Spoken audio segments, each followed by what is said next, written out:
Namaskar, this is Firstpost and you're watching Vantage with me, Palki Sharma.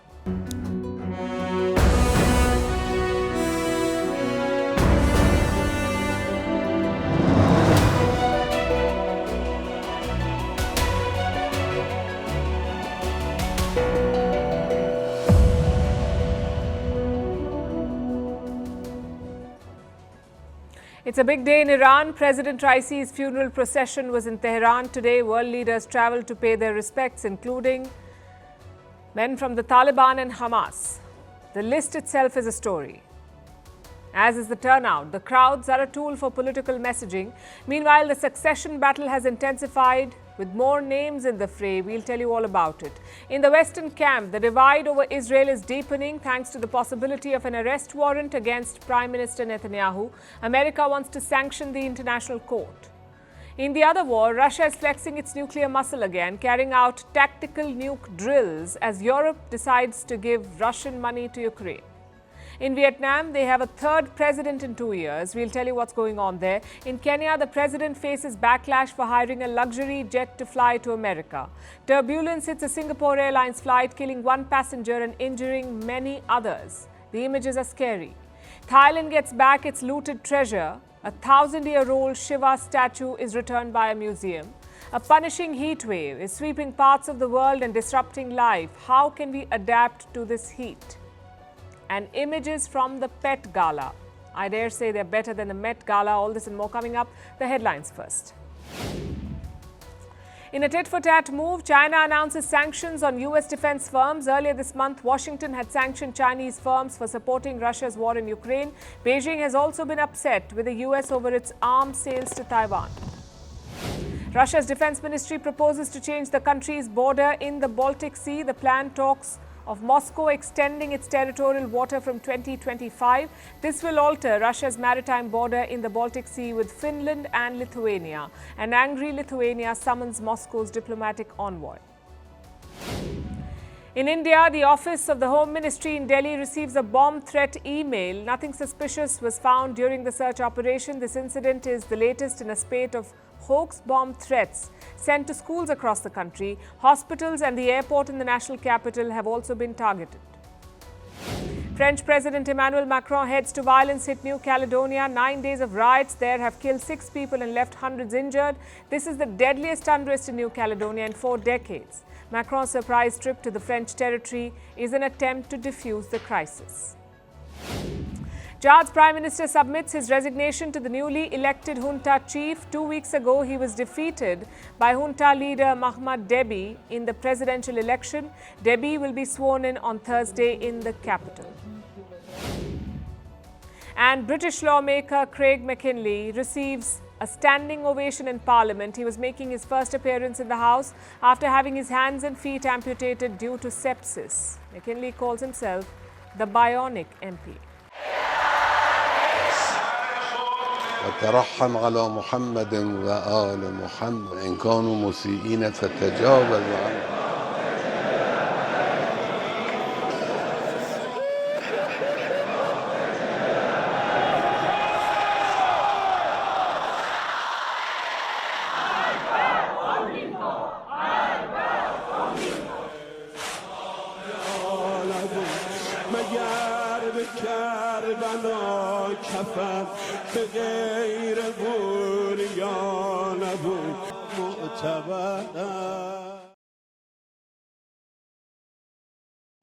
It's a funeral/spectacle, a procession that is also a performance. This is how Iran bids farewell to its leaders. Massive crowds on the streets, people weeping in public and chants of death to America. Yes, there is grief, but there is also political messaging. Let's show you the pictures first. Ibrahim Raisi's funeral procession is covering multiple cities. Yesterday, it was in Tabriz and Qom. Today, it was in Tehran. And the residents of the capital did not disappoint. Tens of thousands of them turned up. They swarmed the open truck that was carrying the coffins. Many of these people offered flowers. Others held up posters of the dead officials. Supreme Leader Ayatollah Ali Khamenei was also present. He personally led the funeral prayers. Beside him was the acting president of Iran. He was weeping as Khamenei repeated the prayers. Take a look. ترحم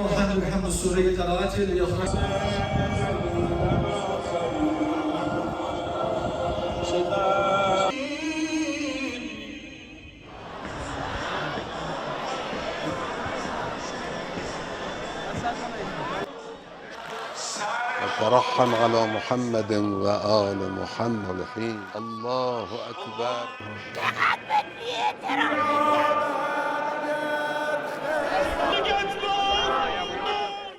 Foreign dignitaries also attended, although some of them do not deserve to be called that, like Hamas chief Ismail Haniyeh and the Taliban's foreign minister. Both men led delegations to Tehran. Haniyeh got a personal meeting with Supreme Leader Khamenei.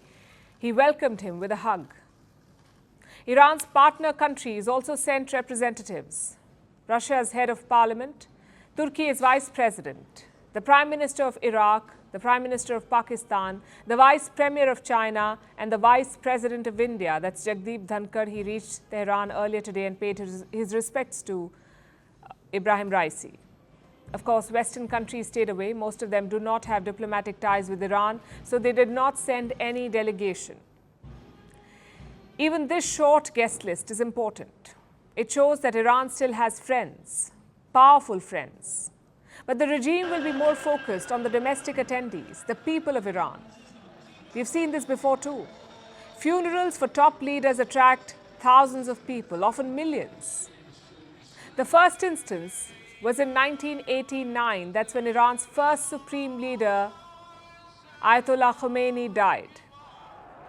Guess how many mourners turned up? According to Iran, 10 million people. That was 1/6 of Iran's population. They turned up to bid farewell to the supreme leader. Another instance was in 2017. Former President Hashemi Rafsanjani died of a cardiac arrest. He was a founding father of the Islamic Republic, so the turnout was massive. Reports say 2 million mourners turned up for him. He was buried next to Khomeini. The third instance was in 2020. Iranian General Qasem Soleimani was killed by the US. Once again, massive turnout. Around 1 million people attended his funeral. Now, all these instances are different. Khomeini was a supreme leader. Rafsanjani was a founding father and president. Soleimani was killed by Iran's great Satan, the US.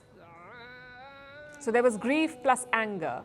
And these crowds matter for the Iranian regime. It is not a real democracy.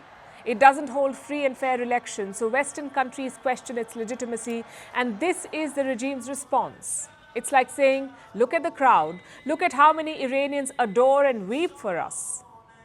But this time there are two questions. One, how big is the turnout?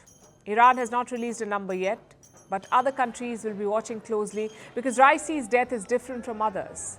He was not a career politician. He was not killed by the United States. He was not a founding father, nor was he a charismatic cleric. So what if mourners do not turn up in the millions? That's a worry for the Iranian regime. And question number two, is this turnout genuine? Honestly, it's hard to say. Raisi was a hardline conservative politician, and Iranian conservatives do turn up at such events. They're loyal to the regime. Listen in. It was a very tragic incident for everyone, and especially for the people of the West Asia region, because Mr. Raisi was the symbol of service and devotion for the people. There will not be a noticeable disruption in the system because of his absence. Even maybe the system can do better in political, international and financial aspects due to this incident and the unity people showed. But others may have attended out of curiosity or fear. Iran has declared 5 days of mourning. Government offices and schools are shut. So what do people do? Some may have thought might as well attend the funeral. Plus there is fear of reprisals. Some Tehran residents apparently got text messages saying what? That everyone must attend the funeral. And when you get a message like that in Iran, you do not question it. You just do it. The regime has already given strong messages to dissidents. They've been told, do not celebrate. If you do, you will face charges. So I guess the sentiment is mixed. Grief plus fear. But the regime's job is not done yet. The funeral is supposed to signal their popularity. Next, they must signal their stability. Iran's parliament held a special session on Tuesday, and Khamenei has said that operations will not be disrupted. So the message is quite clear. The regime is as strong as ever. Whether that's true or not is a different question altogether.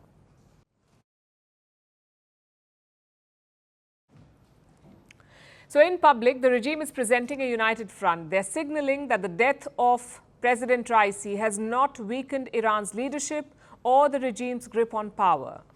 But behind the scenes, it's a completely different story. Power brokers are making swift moves. The infighting has begun. Some regime loyalists are positioning themselves to grab power and win support of the supreme leader. I'm talking about Ayatollah Ali Khamenei. He controls all the levers of power in Iran, from the government to the parliament, the judiciary, and Iran's foreign policy. Khamenei controls everything in this country. He also dictates the outcome of Iran's elections. And yes, there is an election, but it's heavily rigged. For starters, not everyone can contest. You need a green light from the supreme leader. He signs off on all the candidates. The voting process is a mere formality. The result is predetermined. It will be the same for the next president. He'll be picked behind closed doors before the voters reach the ballots. So who are the contenders? The list keeps getting longer every day. These are the names we've already told you about.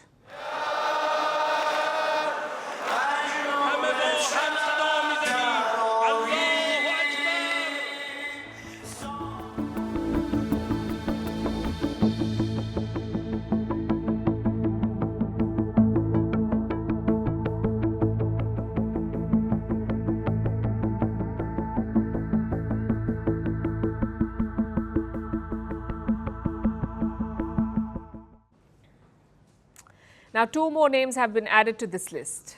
Mohammad Bagher Ghalibaf, the current speaker of Iran's parliament. He ticks the right boxes for the regime.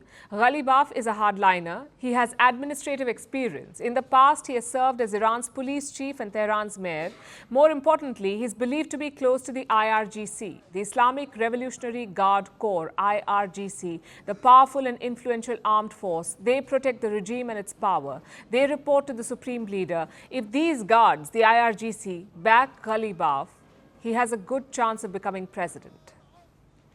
Another presidential contender is Ali Larijani, again a hardliner. Larijani has served with the Revolutionary Guards. He was also Iran's nuclear negotiator and the son of a famous Ayatollah.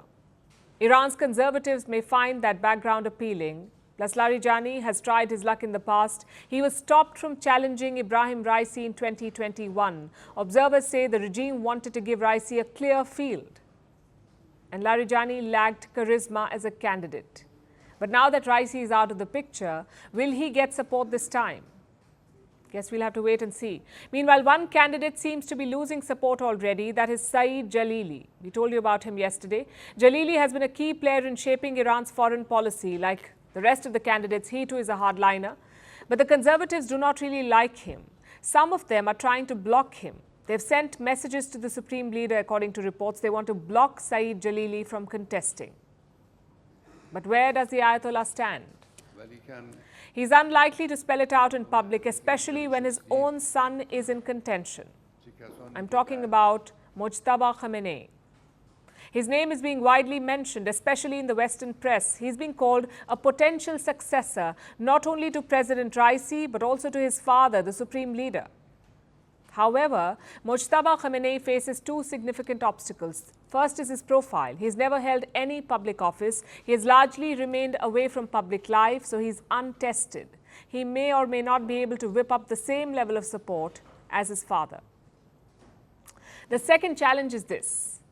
Mojtaba's nomination would go against the principles of the Islamic Republic. In 1979, when the Shah was overthrown and the hardliners rose to power in Iran, they declared an Islamic rule.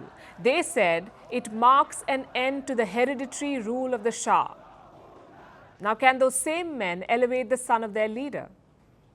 It would be very bad optics for the regime, and at a time when they already face a crisis of legitimacy. System is also suffering from a domestic legitimacy crisis. They have just wrapped up their parliamentary elections, and there was record low public turnout in the second round of voting in Tehran. Only 8% of the population voted. The political establishment is going to put on a brave face. So it won't be an easy choice for the supreme leader of Iran. He must navigate a tricky minefield. He has to demonstrate stability and ensure a smooth transition. And to complicate matters, the Ayatollah does not have a lot of time. The election is barely 6 weeks away. We'll be tracking this story for you.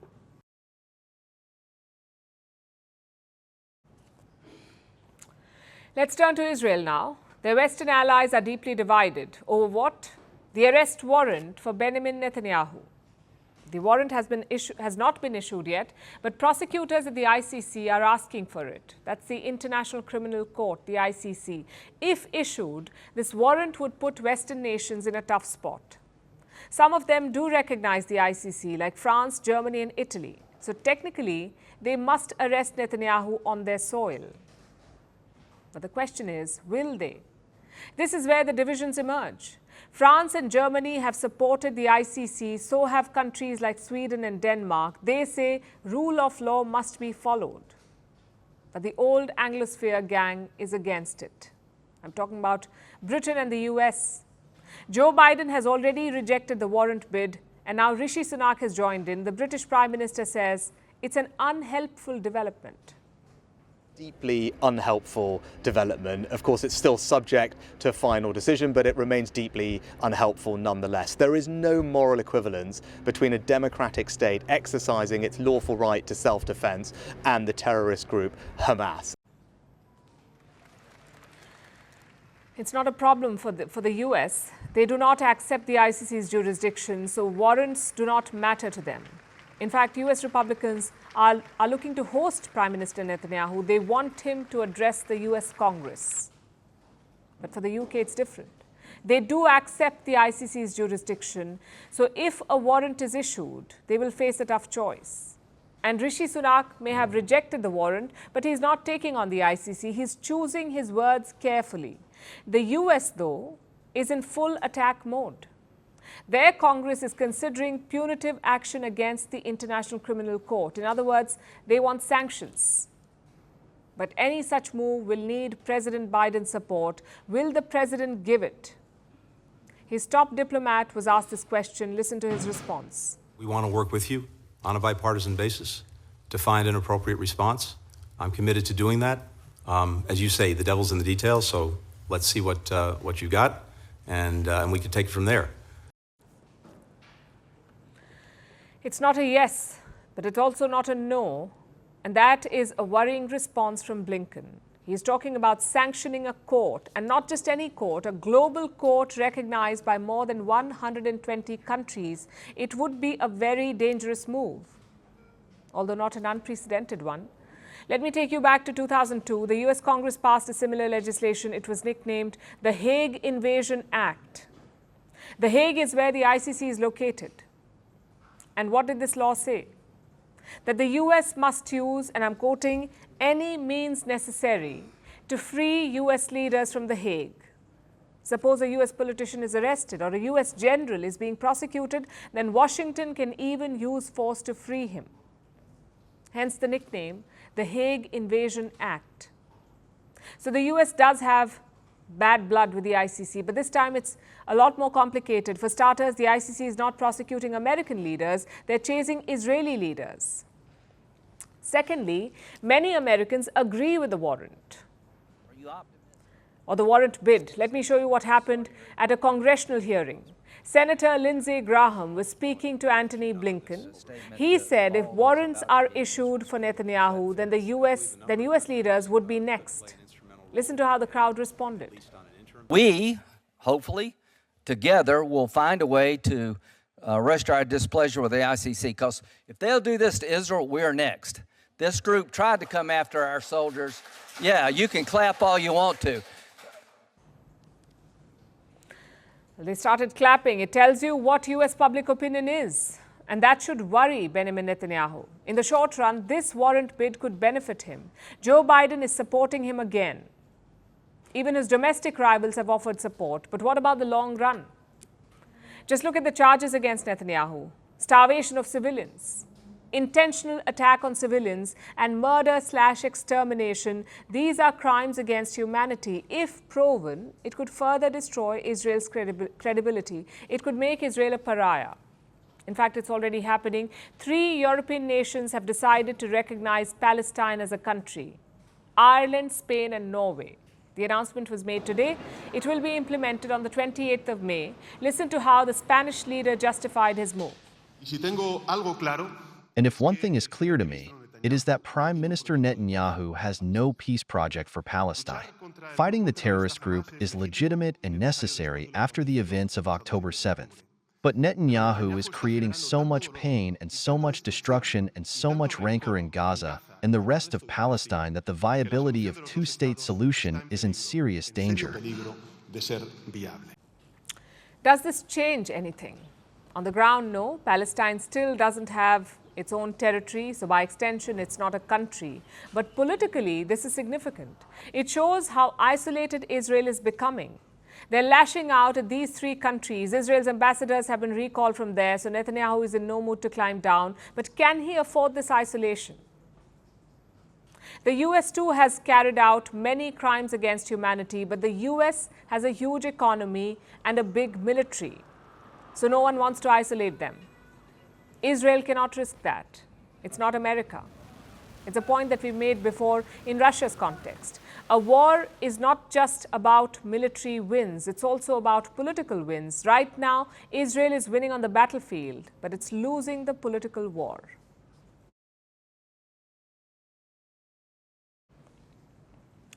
Speaking of Russia, Vladimir Putin has ordered new drills. Not your routine ones. This drill involves tactical nuclear weapons. So the stakes are very high, and so are the political implications. The drills are taking place in Russia's southern military district. It shares a border with Ukraine. Yesterday was the first stage of the drill, the preparation. This involves a lot of important steps like loading fake warheads to launch vehicles, driving to the launch site, and also loading missiles on warplanes. Take a look at this.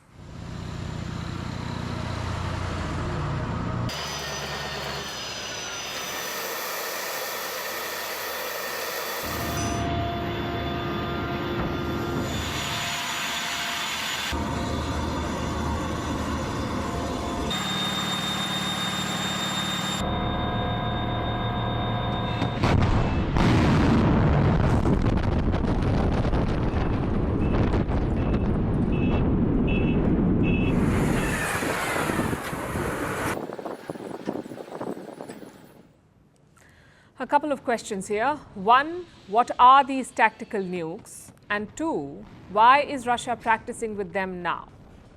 There are 2 types of nuclear weapons, tactical and strategic. Strategic weapons are your big bombs. They can destroy entire cities. But tactical weapons are like mini nukes, powerful but targeted.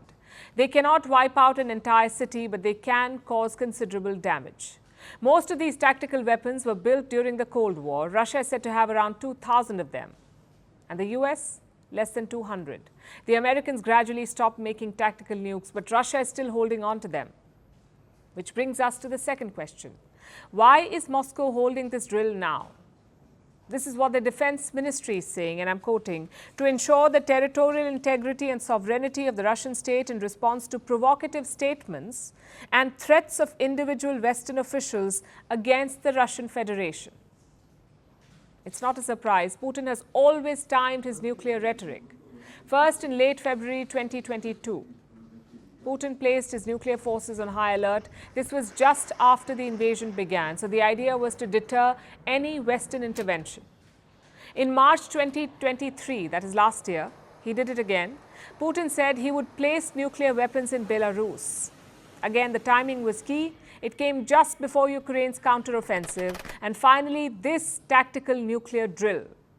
Some 3,000 Russian soldiers are part of it.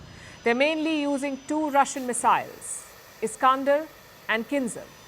Both can carry tactical nuclear warheads. So it's a clear warning to the West. We've heard some escalatory comments from European leaders, especially from France and Britain. President Macron keeps talking about sending troops to Ukraine.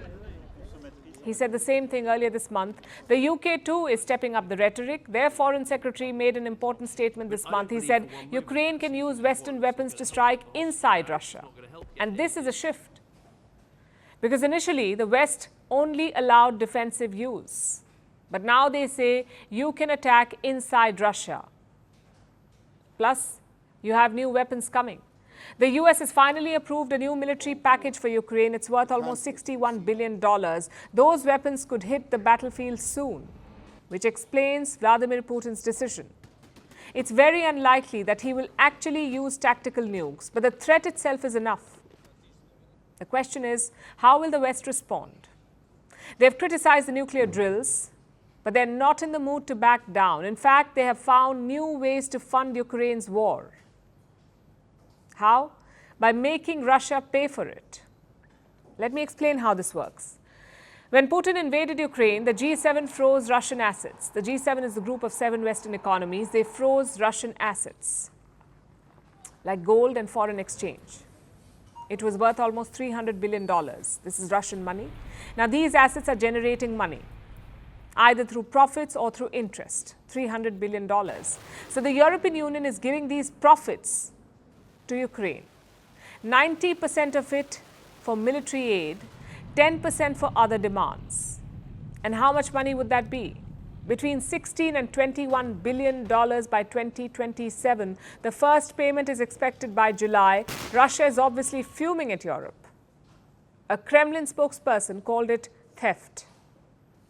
Even this reduced option is nothing more than expropriation, because all those revenues are revenues from our assets.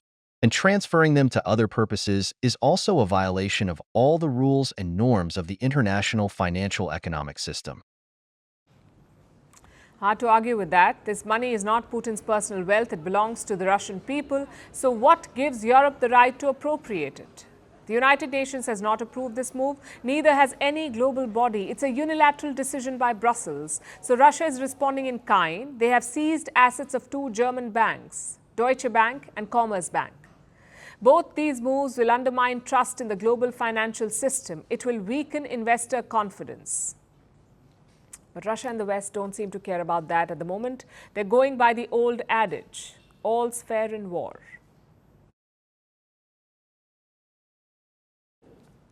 Our next story is from Vietnam. The country has a new president. His name is To Lam. Now, Vietnam is a one-party state, so there are no elections. The country is run by the Communist Party. It's a lot like China. The main leader is the party general secretary. No one is above him, not even the country's president. The main decisions are taken by a Politburo. It has 16 members. To Lam was nominated by the Communist Party. Then there was a secret ballot. Lam was the only candidate on this ballot. The National Assembly voted on his nomination. It unanimously approved his election. It's basically standard procedure here. Then why is this election making so much news? It's because of Vietnam's politics. To Lam is the 3rd president in 2 years. The 3rd in 2 years, the other 2 had to resign because of an anti-corruption drive. It was ordered by the Communist Party. Over the years, it has involved thousands of officials, from low-level bureaucrats to even presidents. No one was spared. The first president to fall was Nguyen Xuan Phuc. There were rumors that he would be sacked, but he resigned before that. Then came Vo Van Thuong. He was the youngest president in Vietnam's history. He was quite close to the party chief. He looked like the perfect choice, but he did not last. The anti-corruption drive got to him. He had to resign. And now we have To Lam, who also happens to be the man who led the anti-corruption drive. He was the deputy head of that committee. He has played a central role, and that seems to have propelled him to a top position. Now the question is, can he go further? I ask because Vietnam has 4 main political positions. Like I told you, the first and the most important one is the General Secretary, the be-all and end-all of the system, the party General Secretary. Then there's the Prime Minister, the President and the Speaker. They're all called 4 pillars of Vietnam's politics. And among these, the position of the President is mostly ceremonial. It's like a rubber stamp leader. but it's also a stepping stone to become the chief of the Communist Party. Right now, the Secretary General is Nguyen Phu Trong. He's 80 years old. He took the position in 2011. This is his third 5-year term. It ends in 2026. He may even step down before that. So the Communist Party in Vietnam is looking for a successor. The previous president, Vo Van Thuong, was seen as a top contender, but now with his downfall, the race is wide open. And the new president, Lam, can capitalize on that. He can try for the party chief's job. But internal political drama aside, this musical chair in politics is new for Vietnam. Traditionally, this has been a cautious nation. There are no sudden changes. Political transitions are well planned. The focus has always been on stability. So 3 presidents in 2 years is quite strange for them. And it is raising concerns among investors. You see, in 1986, Vietnam was one of the poorest nations in the world. Then came economic reforms. The country focused on growth. It soon became a middle-income economy, and that turned it into a prominent investment destination. As companies move away from China, their first choice is becoming Vietnam. That has been the case for years now. It had a fast-growing middle class, salaries were lower than China, it was also politically stable, and the government was investing heavily in manufacturing. So Vietnam ticked all the right boxes. But the recent political turmoil could derail that. There could be bureaucratic paralysis. It could spook investors. Businesses may think twice before moving to the country. These are all real concerns. So while an anti-corruption crackdown sounds good on paper, it could also potentially work against Vietnam. The country has some lofty goals. Vietnam wants to become a developed nation by 2025, but it cannot do that by driving away business.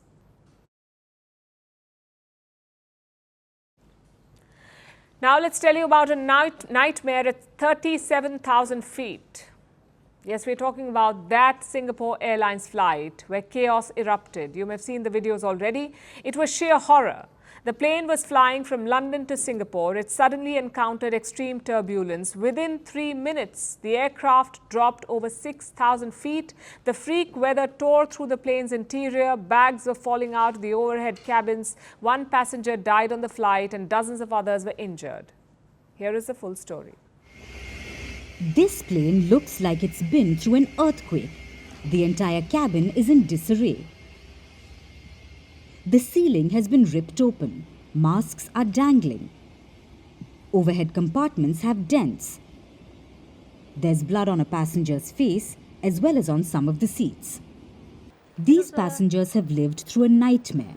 They were cruising at 37,000 feet when suddenly their plane was hit by extreme turbulence. I think the entire thing happened within the span of like less than 10 seconds. Like it was really, really quick. That's Zafran Azmir. He was on board this flight. When the plane took off from London, everything seemed fine. But about 10 hours into the flight, all hell broke loose. If I remember correctly, I think the seatbelt signs were off. There were people within the lavatories and the crew that were working. But I saw people from across the aisle just like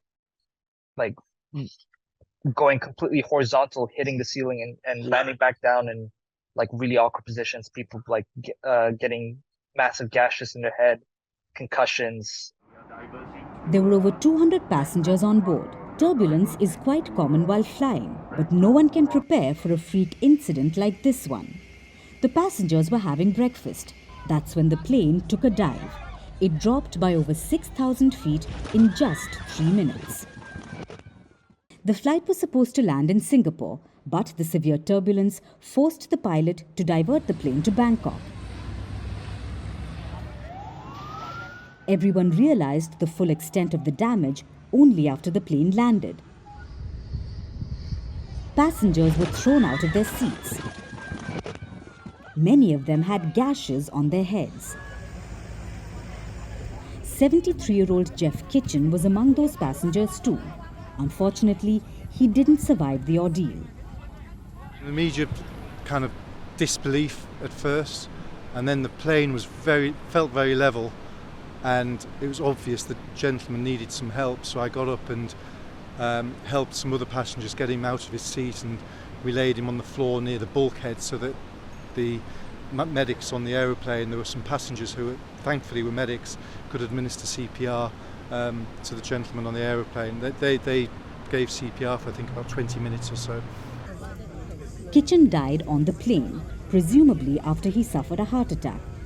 The airline has issued an apology, and the government of Singapore has started a probe.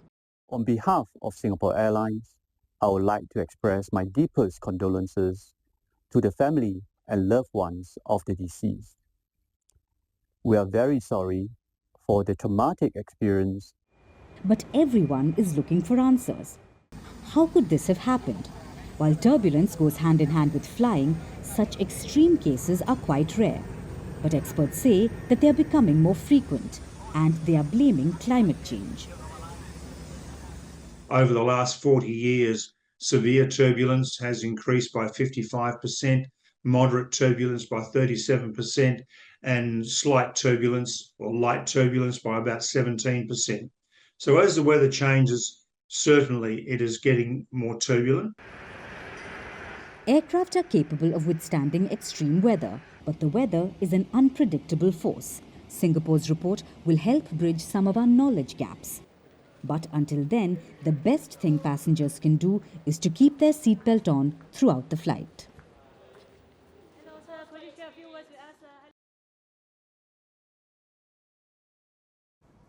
Our next story is about Kenya, about their president, William Ruto, who is on a state visit to the US. It's the first state visit by a Kenyan president in over 2 decades, the first since 2003.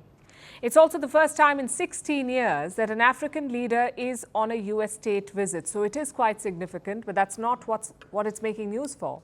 President Ruto is being slammed, not because he's in the US, but because of how he chose to get there. He decided to fly in a luxury jet. He chartered a Boeing 737-700 business jet from an Emirati company, the Royal Jet Group. He hired it for about 200 million Kenyan shillings. That's $1.5 million US. Ruto pulled out all the stops. He brought along an entourage of more than 30 people, which includes a famous Kenyan comedian. Everyone traveled to the US in style on the Kenyan taxpayers' dime, and this, more than anything else, has triggered the backlash. Now, some of you may wonder, what is the big deal here?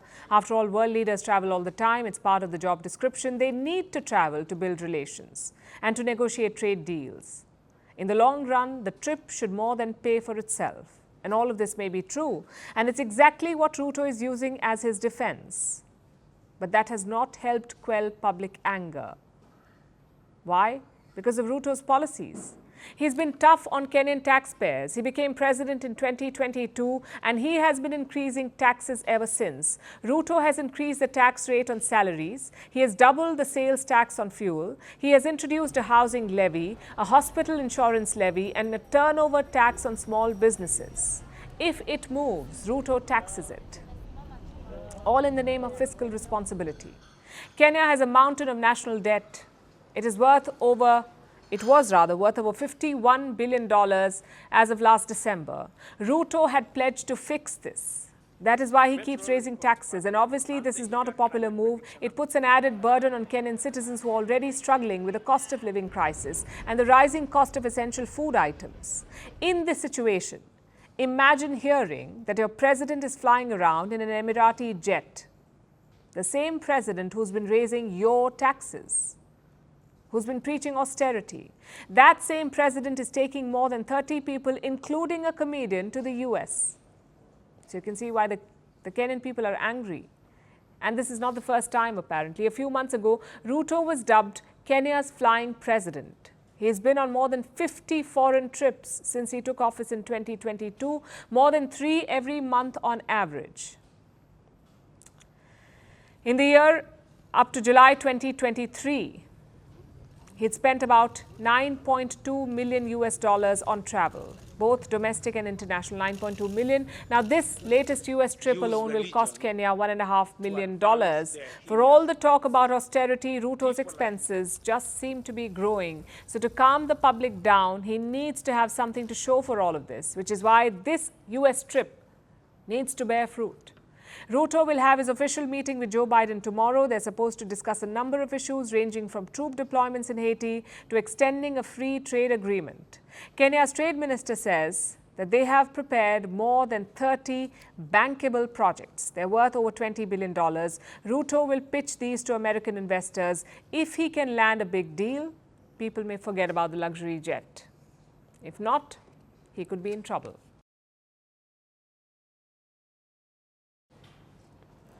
Now let's turn to Thailand. Yesterday there was a celebration because two ancient Thai statues made their way home. One of them is a 4-foot-tall bronze figure believed to depict the Hindu god Shiva. It is known as the Golden Boy or the Standing Shiva. The other statue is called the Kneeling Lady. Both these figures are about 1,000 years old. They're both considered masterpieces, but about 50 years ago, they were looted and smuggled out of Thailand.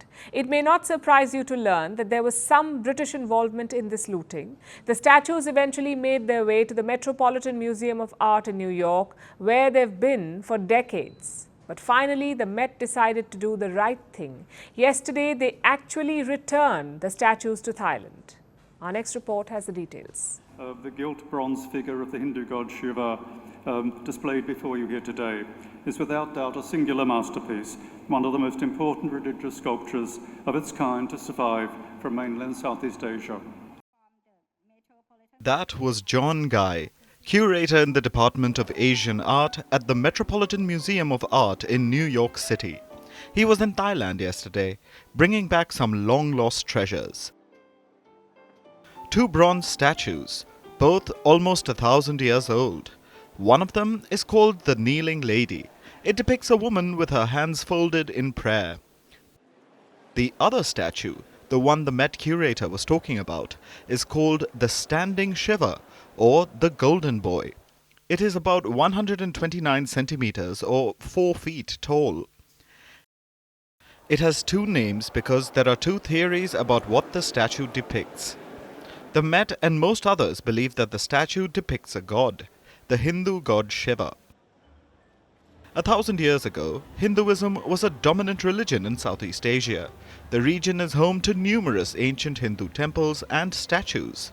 The Standing Shiva statue may be one of them.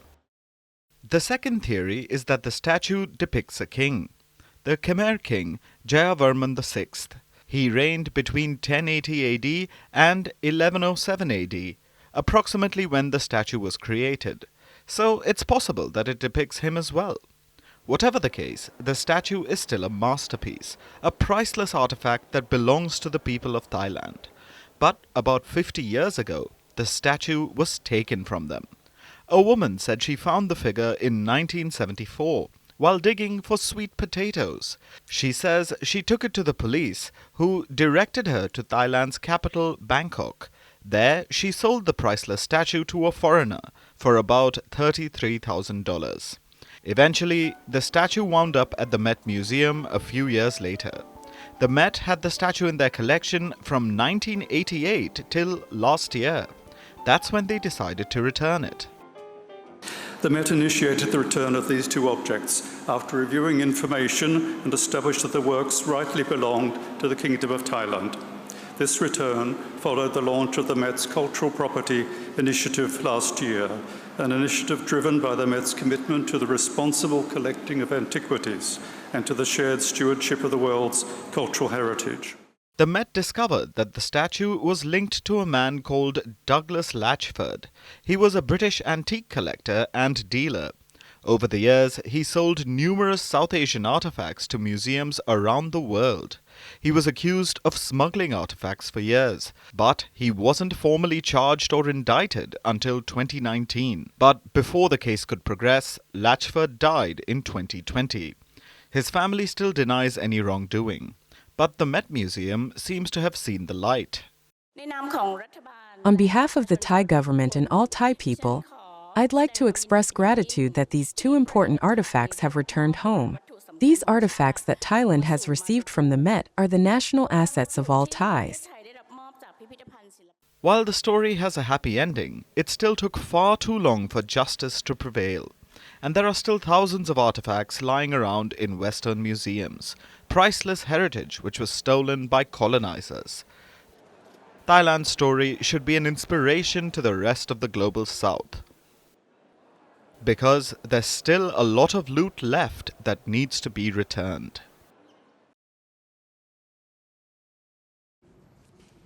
Now let's turn our attention to India, where millions are huddling indoors during the day. And entire neighborhoods are turning into ghost towns. India is sizzling under one heat wave after another. Today, the Weather Bureau issued a fresh warning, a red alert across North India, where temperatures may breach the 47 degrees Celsius mark. That is shockingly hot. Enough to roast papad or crackers in the sand. Yet, it is not surprising. Extreme heat has become the new normal. Not just in India, but the world over. And reality check, we are not prepared for this kind of heat. So we are definitely not prepared for the heat of tomorrow. Let me explain. For thousands of years, climate has fluctuated within a narrow band, on average somewhere around 13 degrees Celsius. Humans have learned to live with it, so have crops and livestock. Crucial systems like our infrastructure have been designed within those constraints. But now temperatures are rising. The 8 years between 2015 and 2022 were the hottest on record. Then 2023 broke that record. In all likelihood, so will this year, 2024. So humans, plants, animals or systems, none of them are functioning normally, and heat is distorting daily life. It is changing the way people live and the way they work. People who work outdoors are the worst affected. So they're working shorter shifts or working overnight, which is dangerous in itself. Employees who work indoors are relatively safer, but their routines are changing dramatically. Companies are increasingly reducing work hours. Such a shift is important, but at a society-wide level, that means productivity takes a hit. Projects are taking longer to get done, and doing anything else like working a second job or taking care of family is getting more difficult because personal life is also affected in more ways than you can imagine. Life is moving indoors, so children rarely play outdoors. Athletes are altering their training and people are jogging inside malls. Even animals in zoos are moving inside air-conditioned cages. But most animals do not have that luxury and face a fate similar to these monkeys in Mexico. They're falling dead from trees due to the heat, because heat is a selective killer. And the inequality is not limited to humans. Even so, heat can affect everyone in hidden ways. It kills crops, making it, if not difficult, then very expensive to put food on the table. Heat is hampering sleep. Hot nights are associated with high mortality. And this is hardly the only health risk. Heat is a silent and deadly killer. Heat waves kill more people than any other natural hazard. People are dying of dehydration and organ failure, which is the worst case, of course. Then there are the less obvious problems: dizziness, nausea, burning eyes, confusion, irritability. Heat is also altering your brain health. It is hampering everything from memory to language to formation of identity and exacerbating brain disorders. Plus life-threatening diseases like dengue and malaria. They're spreading faster. Extreme heat affects every single aspect of your life. But before you envisage a dystopian future with famines, conflicts and mass migrations, let's ask ourselves this: what can we do about this heat? Is there a way to cope? Scientists have a two-tiered answer. Their first solution is mitigation, undoing the damage, reversing the clock. This is important and it must continue, but this is also a long-term process. So right now, we can focus on the second approach, adaptation, meaning accepting the new reality and shifting gears, adapting to a warmer world. It is different from surviving other ails of climate change. You can run from hurricanes. You can buy wildfire insurance, but heat is different. It blankets all of us, but affects each one of us differently. So the solutions have to be tailor-made, like building heat tolerance, getting fitter, changing school and work timings, dipping our feet in cold water, or painting our roofs white. Big or small, we need to get cracking on solutions, both at a personal and at a civic level, because we cannot change the past. So at the very least, we can be present to avoid a future of cats on hot bricks.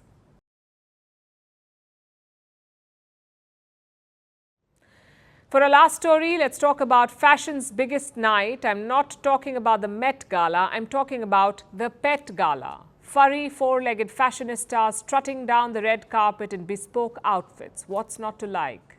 But pet fashion is not just limited to one event. It's a booming industry. And leading the wave are pet parents. It seems they will invest anything from customized collars to luxury Tiffany feeding bowls. It's a $5 billion industry. Our next report tells you more. The first Monday in May is an important day in fashion. It's the day of the Met Gala. From a glittering display of avant-garde fashion to celebrity sightings on the red carpet, it's a grand event. But for those who know, it's not the true pinnacle of couture.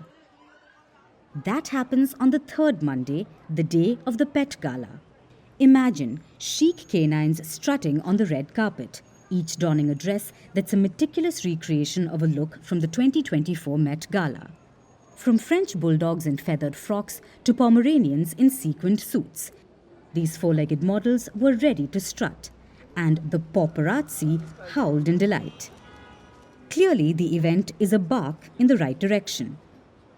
I've made 15 garments celebrating because I want people to understand that we're not making fun of the Met Gala, we're not mimicking the Met Gala, we're elevating and appraising and appreciating the wonderful designs that were presented at the Met Gala by the most talented designers of the world.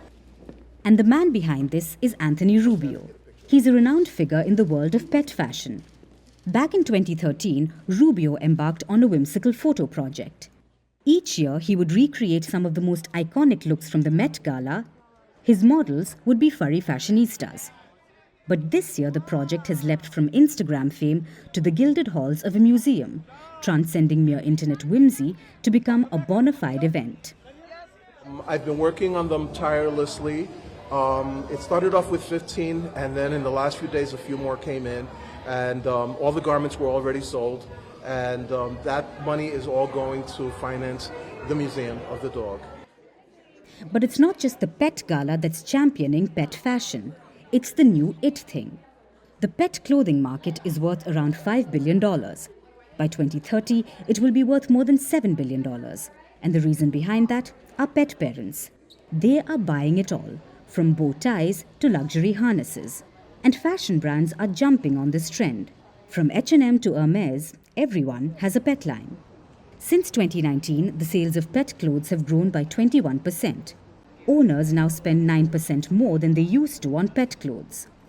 So which animal has the biggest closet? Well, it's dogs. They make up for 60% of the market. So it's not surprising that the Pet Gala showcased that. Looks like the joy of fashion can be shared by all, even our four-legged friends. So here's to the inaugural Pet Gala, where fashion, at least for one glorious night, truly goes to the dogs. It's a wonderful note to end on. And now it's time for Vantage Shots, images that tell the story. The UK erects sand sculptures of soldiers on a beach ahead of D-Day landings. In the United States, billions of buzzing cicadas emerge thanks to a rare event not seen in centuries. And welcome aboard Bark Air, a canine-friendly flight that transports dogs from New York to Los Angeles. Finally, we are taking you back in history. On this day in 1972, Richard Nixon landed in Moscow for a summit with Soviet leaders. He was the first US president to visit the Soviet Union. It was a step towards conciliation during the Cold War. During this trip, America and the USSR, the Soviet Union, reached a number of agreements on space cooperation. We're leaving you on that note. Thanks for watching. We'll see you tomorrow.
News.